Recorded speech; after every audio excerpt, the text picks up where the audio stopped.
Nós somos os alunos da turma 33 de automação de 2022, orientados pela professora Zorilda, e no nosso podcast a gente vai comentar um pouco sobre o livro Vidas Secas, do Graciliano Ramos.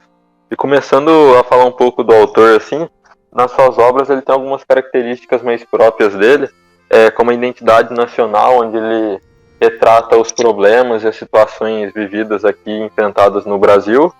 E nesse livro a principal delas é a seca. E também uma outra característica que a gente pode citar dele, que é bem marcante nesse livro, é a humanização de personagens não humanos. Como na personagem Baleia, que ela tem reações mais humanas do que os próprios personagens, como o Fabiano e outros que são humanos e são mais animalizados. Então, o nome do livro já é bem sugestivo, porque toda a história acontece em torno da seca. Então, tipo, a seca é meio que uma vilã dentro da história. Todo o sofrimento do personagem, toda a trajetória do livro acontece em decorrência dessa seca. É justamente, né? As personagens elas terem que se mudar de lugar, se abrigar na casa dos outros, é tudo por causa da seca. Procurar emprego, migrar, E com a decorrência do livro, com a leitura, é possível a gente perceber que as pessoas que sofrem disso, que sofrem da seca, que tem essa falta de água, devem sofrer bastante quando comparamos com o que aconteceu no livro. Exatamente. Sim, eles também é como se fosse uma luta diária, né, pela sobrevivência deles. Por isso que toda hora ali eles estão mudando de lugar para fugir da seca, né? Isso. Então, e, tipo, falando ali pelos personagens, por exemplo, ali, começando pelo Fabiano, ele vive, tipo, a cada lugar que eles vão, ele tenta procurar um emprego e tal, assim, e devido à seca que eles vão se mudando, e na maioria das vezes não dá certo, né? Exatamente. Então o que dá a entender? Dá a entender que, tipo, eles vivem pra fugir da seca. Tipo, a missão deles é sobreviver à seca. Isso. Porque no decorrer da história, tipo, a mulher de Fabiano lá, muitas vezes ela ficava preocupada com o quê? Preocupada se, tipo, o que acontecesse se voltasse a seca, se não chovesse, tipo, como que seria. Então é meio que a missão do livro.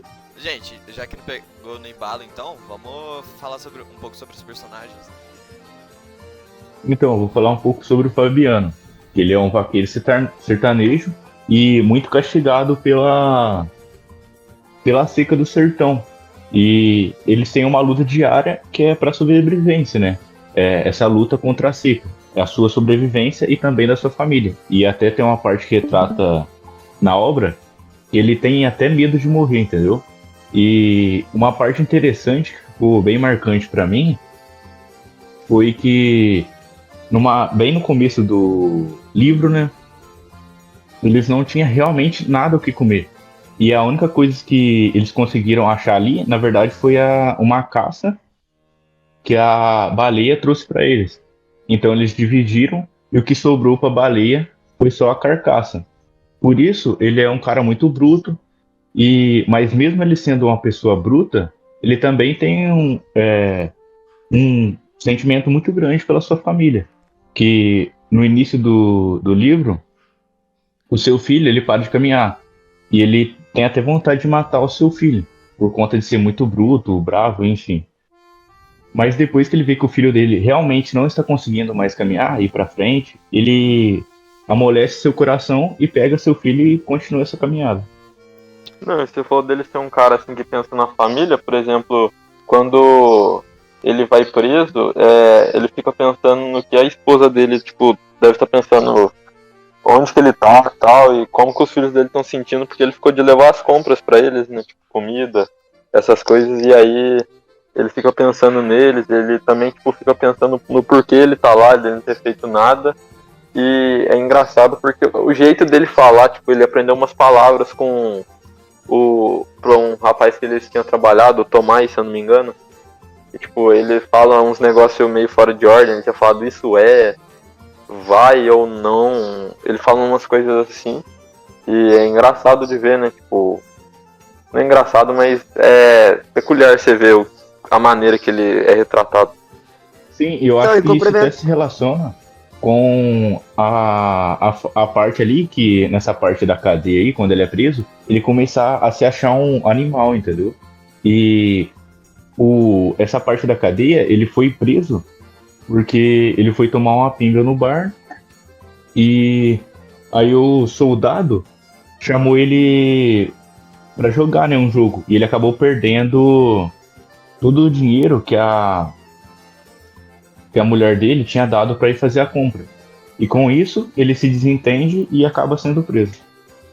E complementando o que o Gustavo disse aí, e tipo, dava pra entender que ele era um homem, tipo, durão, só que ele não sabia fazer mal pra ninguém. Porque mesmo o cara prendendo ele lá, depois ele teve a oportunidade de se vingar do cara e não, tipo, ele ainda ajudou. Quando o cara tava perdido lá, ele tinha a oportunidade de vingar dele, mas o que ele fez foi mostrar o caminho certo pro cara e, tipo, então ele, tipo, tinha um coração bom.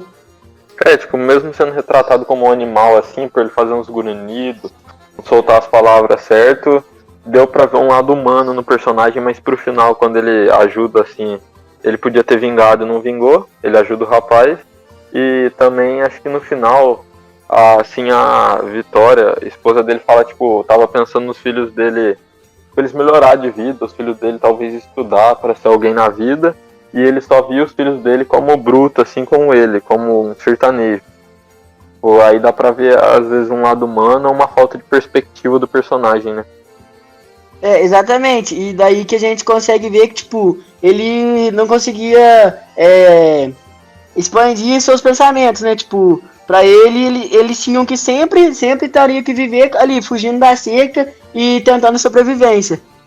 Eu Então, o acho que jeito isso é fácil, assim, entre aspas, dos filhos conseguirem se sobreviver seria seguir o seu caminho de vaqueiro. Eu vi Eu também que acho que o isso se Gustavo, no relaciona. começo da obra, ele falou que a baleia ela acaba caçando um preá, né? Que é tipo aquele ratinho. E ela acaba ficando só com osso. Antes disso ainda, o... eles tiveram que matar o papagaio pra comer, porque não tinha nada pra comer. Então, Exatamente, isso mesmo o que eu tô falando. papagaio sendo, tipo, um companheiro deles, né? Sim, sim. Sim, da família, assim como a baleia também, ela faz parte da família deles, né? Isso. Ah, Não, e tipo, já emendando aí pra falar da baleia, por exemplo, ela é mais humanizada do que eles, né? exatamente. Exatamente. A baleia, ela é um cachorro que diversas vezes os filhos dele ficam conversando com ela. Ela pensa também, até numa das partes finais do livro, acho que é no capítulo 10, que acaba que eles têm que matar a baleia porque ela tava doente. Voltando,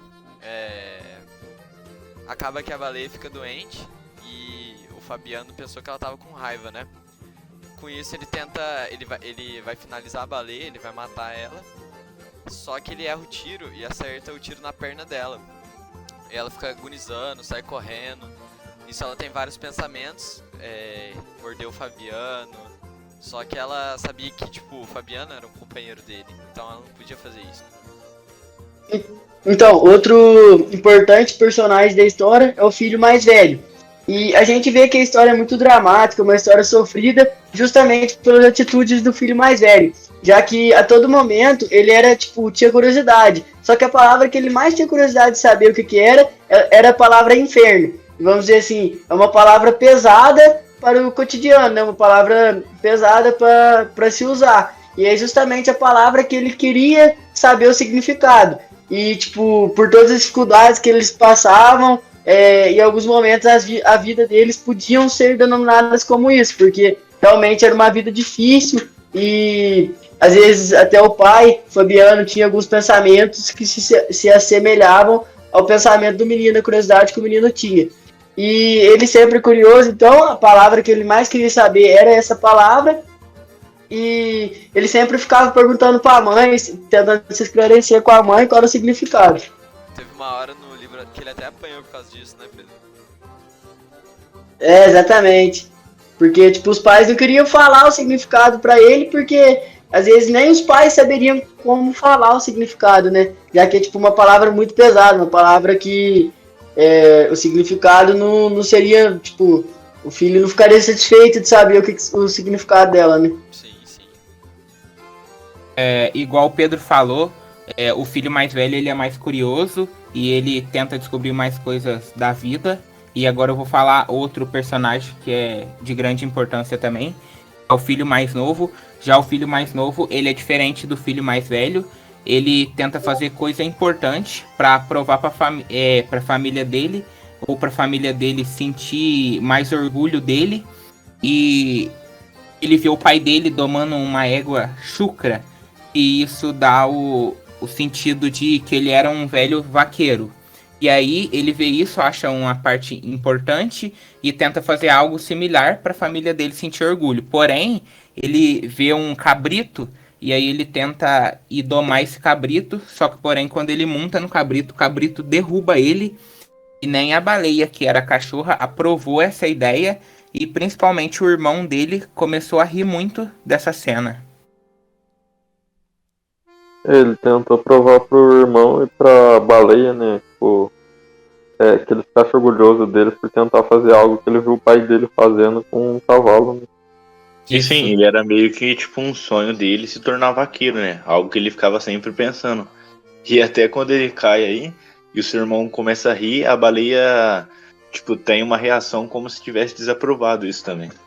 E na maioria das vezes ele queria fazer tipo algo de grande importância pra provar o orgulho dele pra família. Tinha um negócio lá que o sonho dele era se vestir como vaqueiro e fumar cigarro, né? Alguma coisa Sim. Mas puxando agora pra assim, a Vitória, em uma parte do livro a gente vê que ela tem um desejo, tipo, às vezes de levar uma vida normal, de poder dar do bom e do melhor pros filhos dela, assim. E tem uma parte específica que ela quer uma cama. Ela tem um desejo de uma cama lá, mas eles não conseguem comprar. E aí até depois ela começa a sonhar com a cama, se eu não me engano, algo assim e tal. E uma outra parte interessante dela é que mais pro final do livro, voltado para essa parte dela querer uma vida melhor pros filhos, ela conversa com o Fabiano porque, tipo, ela quer se mudar pra cidade, se eu não me engano, tal, para os filhos dela poderem ter uma oportunidade de crescer, de desenvolver. E o Fabiano só consegue ver os filhos dele com um futuro para ser como ele, tipo, sertanejo, bruto.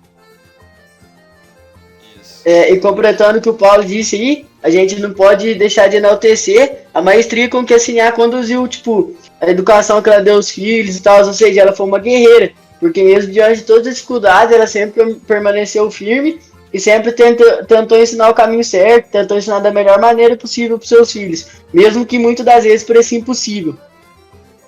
E mesmo, tipo assim, educação, mesmo que eles não falem direito, né, tipo, eles comuniquem mais por grunhido. Porque, por exemplo, aquela parte que o Fabiano tá na cadeia, assim, ele faz uns barulhos, porque ele não consegue comunicar direito devido a falta de, vamos falar, escolaridade deles, né? Sim. Sim, essa falta de comunicação, ela se dá muito pelo fato do jeito que eles levam a vida, né? Tipo, na seca, sem ter nada e tal, contando com a sorte, né? E sem muito também de ter muito contato com a sociedade, né? É apenas eles e a família, no caso, né? Eu acho que a gente conseguiu fazer uma análise de todos os personagens, de alguns temas. Acho que a gente consegue finalizar o podcast por aqui. Alguém tem mais alguma coisa pra falar? Acho que a gente conseguiu fazer uma análise aí mais por cima dos personagens, falando do principal e trazer, tipo, acho que só faltou a gente pegar e falar da conexão que traz com a realidade, com o mundo atual, né? Porque, tipo, por mais que aqueles tempos mostra a dificuldade das pessoas, tá, hoje em dia ainda tem bastante isso nas regiões, assim, melhorou bastante na questão da seca até tal, da escolaridade para essas regiões, vamos pro Nordeste, né, como principal e eu acho que ainda assim, tipo, tem um pouco de pessoas que não têm acesso aos direitos que deviam ter e tal, mas com o tempo veio melhorando, né? Não deixou de existir, né, cara?